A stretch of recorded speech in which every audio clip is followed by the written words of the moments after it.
Capítulo 73. Desenlace. 16 de julio, año 1 del nuevo calendario mundial, aguas al oeste del continente Drast, buque insignia de la flota de desembarco de la República de Oriase. Así que un arrecife, con esto era con lo que contaban. Sin cartas náuticas adecuadas, chocar contra un arrecife era algo inevitable durante la noche, aunque de día fuera fácil de evitar. Debido a que el buque insignia había encallado, la flota detuvo la persecución. En realidad, ya habían cumplido el objetivo de alejar a la flota enemiga de las unidades de desembarco. Parecía que, además del buque insignia, otros navíos también habían quedado atrapados. Los destructores patrullaban los alrededores con cautela, verificando que no hubiera más peligros ocultos. Parece que el enemigo se ha retirado definitivamente. Espero que no se hayan dirigido hacia las tropas de desembarco. Si ese fuera el caso, todo esto no habría servido de nada. Sería necesario que los buques que no habían encallado reanudaran la persecución de inmediato. Por si acaso, hemos enviado 2 escuadras de destructores tras ellos. No debería haber problema. Los oficiales de Estado Mayor organizaban la información que llegaba de todas partes, marcándola sobre una carta náutica que no era más que una hoja en blanco representando el mar abierto. ¿Sabemos ya nuestra ubicación exacta? Para empezar, desconocemos la relación de distancia precisa entre los continentes. En la carta solo estaban anotadas las posiciones relativas de las tropas de desembarco y las escuadras en persecución. No había rastro de tierra firme. Podían calcular su posición mediante navegación inercial desde su punto de partida en la metrópoli de Oriase, pero su relación con el objetivo, el continente Drast, se basaba solo en información de reconocimientos aéreos bastante imprecisos. Basta con que me den una ubicación aproximada, apremió el almirante con irritación. No sabía por qué, pero tenía un mal presentimiento. ¿Realmente el único propósito de esos tipos era hacer que encallaran? Justo cuando el pensamiento de que la presencia de un arrecife indica que estamos muy cerca del continente cruzó por su mente, el cielo comenzó a clarear levemente. Con los primeros indicios de luz en el este, una enorme y oscura silueta se hizo visible hacia el oeste. Oigan, ¿no estamos demasiado cerca del continente? Había sido una negligencia absoluta, aunque la oscuridad total lo justificara. La razón por la que no notaron la tierra fue la ausencia total de luces en la costa. Debemos desencallar y alejarnos de aquí de inmediato. El almirante dio la orden, pero nadie respondió. Y a partir de ese instante, el almirante tampoco volvió a pensar en nada más. 16 de julio, año 1 del nuevo calendario mundial, costa oeste del continente Drast, fortaleza Ullr del Imperio Sagrado de Asgard. Antiguos obuses de 300 milímetros instalados como artillería de fortaleza comenzaron a disparar uno tras otro con un estruendo atronador. Desde las baterías donde estaban los cañones, el mar no era visible. Puesto que disparaban en una trayectoria parabólica, estaban situados tras la cresta de una montaña que los ocultaba por completo de cualquier observación desde el mar. Los proyectiles perforantes de alto explosivo, con un peso cercano a los 300 kilogramos, caían casi verticalmente, capaces de atravesar incluso el blindaje de los acorazados más modernos. Normalmente, acertar a un buque en movimiento con tal trayectoria sería difícil, pero aquí residía la importancia de ser artillería de fortaleza. Al ser cañones fijos, era posible crear mapas de tiro con antelación. Habían podido realizar pruebas de disparo previas para recolectar datos precisos sobre elevación y cantidad de carga propulsora. Por lo tanto, si conocían la ubicación exacta del enemigo, no necesitaban telemetría. Podían lograr una precisión incomparable a la de disparar desde un barco en movimiento.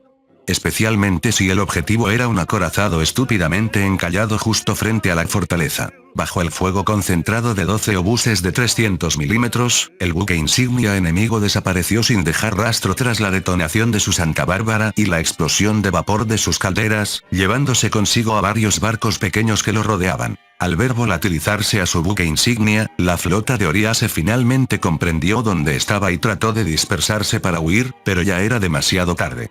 A cambio de la falta de movilidad de una instalación fija, los cañones de la fortaleza contaban con sistemas de alimentación y carga muy sofisticados y, al no tener restricciones de espacio como un barco, su cadencia de fuego era superior a la de cualquier acorazado. Concentrando el fuego en los acorazados uno tras otro, lograron el resultado excepcional de hundir 3 de ellos. Una vez confirmado que los acorazados enemigos estaban inutilizados, los cañones de 400 milímetros, torretas de acorazado reconvertidas, instalados en búnkeres en la ladera frente al mar, junto con piezas de calibre medio y pequeño, abrieron fuego. Los cruceros comenzaron a sumarse a la lista de bajas. Más tarde, esta zona sería conocida como la Costa de Fondo de Hierro y Romboton Coast, en alusión al famoso estrecho que fue escenario de feroces batallas en la Guerra del Pacífico de la Tierra. 16 de julio, año 1 del nuevo calendario mundial, punto de desembarco del ejército de la República de Oriase, costa oeste del continente Drast. A pesar de la inquietud por la falta de comunicación con la flota principal que perseguía al enemigo, la operación de desembarco procedía según lo planeado. Aunque las zonas portuarias estaban fortificadas, en la inmensidad de la línea costera abundaban las áreas desprotegidas. El comandante de las fuerzas de desembarco, un teniente general del ejército, observaba desde la cubierta de un buque de transporte cómo las tropas y suministros eran desembarcados sin resistencia. Aún así, sentía una profunda ansiedad. Aunque traían una cantidad excesiva de suministros en proporción a la fuerza desplegada, no habría más reabastecimiento hasta que esta flota regresara vacía a la metrópoli y volviera de nuevo. Por muchos suministros que tuvieran, la idea de arreglarse solo con esto siempre genera incertidumbre. Debían asegurar la cabeza de playa y establecer rápidamente un perímetro defensivo suficiente para proteger los depósitos de suministros. Teniente general, la lancha de desembarco está lista. Un asistente había llegado para avisarle. Bien. Vamos entonces. Para el teniente general, este era el primer regreso al continente de Drast en años, desde que la República de Oriase fue expulsada de estas tierras por el Imperio Sagrado de Asgard. 16 de julio, año 1 del nuevo calendario mundial, costa oeste del continente Drast, ejército del Imperio Sagrado de Asgard, posición de artillería de campaña improvisada. Tras el desembarco de Oriase, un regimiento de obuses motorizados que se encontraba a la espera avanzó rápidamente. En la posición de artillería construida a marchas forzadas, los preparativos para abrir fuego ya estaban listos. Sin embargo, cualquier persona que conociera el tema habría confundido la escena con una intervención de las unidades de artillería de la Fuerza Terrestre de Autodefensa de Japón, con tractores de artillería media remolcando obuses FH-70 y camiones pesados tipo 73, la unidad estaba compuesta por equipamiento que, se mirara por donde se mirara, pertenecía a la artillería japonesa. Por supuesto, oficialmente todo era equipo nuevo del ejército del Imperio Sagrado de Asgard. Los camiones eran una mezcla de vehículos nuevos y excedentes usados de Japón. Los FH-70 eran unidades de segunda mano que habían quedado disponibles tras la adopción del obús autopropulsado tipo 19 y la reducción general de artillería en Japón. Mientras que el alcance máximo de los obuses de 200 milímetros, la mayor potencia de fuego móvil de los ejércitos de Asgard y Oriase, era de aproximadamente 20 kilómetros, el FH-70 alcanzaba los 24 kilómetros con munición convencional y hasta 30 kilómetros con proyectiles de alcance extendido. La primera fase de esta operación de defensa consistía, precisamente, en machacar al enemigo desde fuera de su alcance mediante este outrage. A diferencia de los tanques o aviones, la artillería no presentaba grandes diferencias de manejo respecto al equipo convencional, lo que permitió que se desplegara en combate mucho más rápido que el resto del arsenal moderno. Al fin y al cabo, por mucho que mejore el rendimiento del cañón, a menos que se usen proyectiles guiados, la munición no vuela de otra forma que no sea una trayectoria parabólica. Tipo de munición: multipropósito.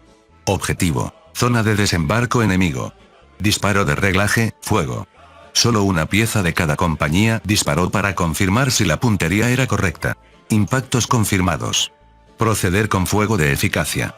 2 ráfagas, fuego a discreción. Tras recibir el aviso del puesto de observación, las 80 piezas del regimiento comenzaron de inmediato un bombardeo a plena potencia. Se trataba de la munición multipropósito de 155 milímetros tipo 03. Básicamente, una munición de racimo diseñada para la supresión de áreas extensas que, en la Tierra, debería haber sido destruida por motivos políticos tras su desarrollo.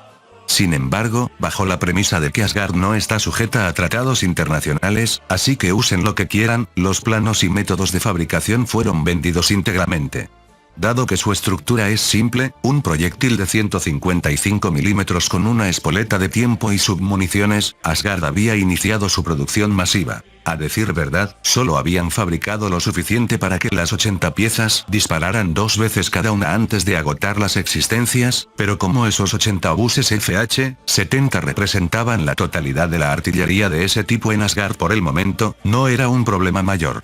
El resto del trabajo lo harían arando el terreno con proyectiles explosivos convencionales. Tras recibir este bombardeo unilateral desde fuera de su alcance, y luego de que el cuerpo de defensa del continente Drast del ejército de Asgard empleara sus armas convencionales para un segundo bombardeo, las unidades blindadas irrumpieron para aplastar el punto de desembarco.